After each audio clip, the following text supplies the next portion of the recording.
Hello guys! Welcome back again sa aking YouTube channel, and for today's video guys, update din tayo sa mga previous video ko at mga nagbe-message pa rin hanggang ngayon. Na-appreciate ko sobra, pero pasensya po, hindi ko maisa-isa ma-replyan, mabigyan ng command prompt. At guys, ang ginawa ko, bali nakapost na po siya sa aking FB page dito guys, para mas mabilis yung makuha, copy paste. Punta lang kayo sa FB page ko na ito, tapos punta kayo sa wall, tapos copy paste nyo doon. Pag hindi nyo makopy guys, i-click nyo yung sa comment section, doon ko din nilagay yung pangalawang command prompt. At doon guys, scroll down or scroll up nyo lang yung wall ko, makikita nyo lahat yung para sa family, solo picture, for motorcycle. Then itong tutorial na gagawin din natin guys, ito, yan, ikaw mismo yung nagre-repair ng motorcycle, at ibang command din yan guys. Bali ilalagay ko din siya sa aking FB page, pwede yung visit nyo lang, tapos makukuha nyo doon. Kaya ituturo ko sa inyo, same procedure guys, gamit ang Gemini AI. At para sa kaalaman ng lahat, ang video na ito ay hindi po sponsored.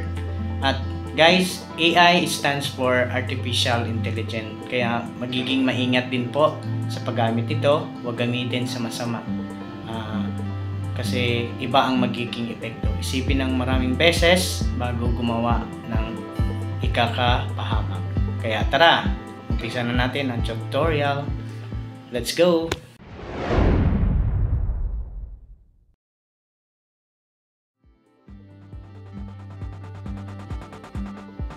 At sa paumpisa guys, bali pupunta tayo sa Chrome, then type natin Gemini AI, then click natin yung Google Gemini, then sa may baba guys, Ask Gemini, bali i-paste natin yung kinapi natin na command. Ito yung command guys.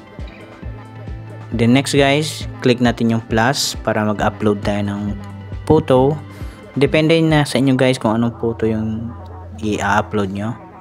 Bali ito yung sa akin.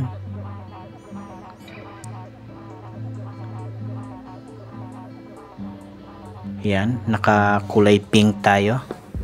At antayin lang natin guys, in just seconds. Same procedure pa rin doon sa mga ginagawa nating unang video. Bali ang pinagkakaiba lang guys yung command na ginagamit natin para mag-generate ng photo si Gemini AI. At ayan guys, scroll down lang natin. At ayan na guys, ganun lang kabilis.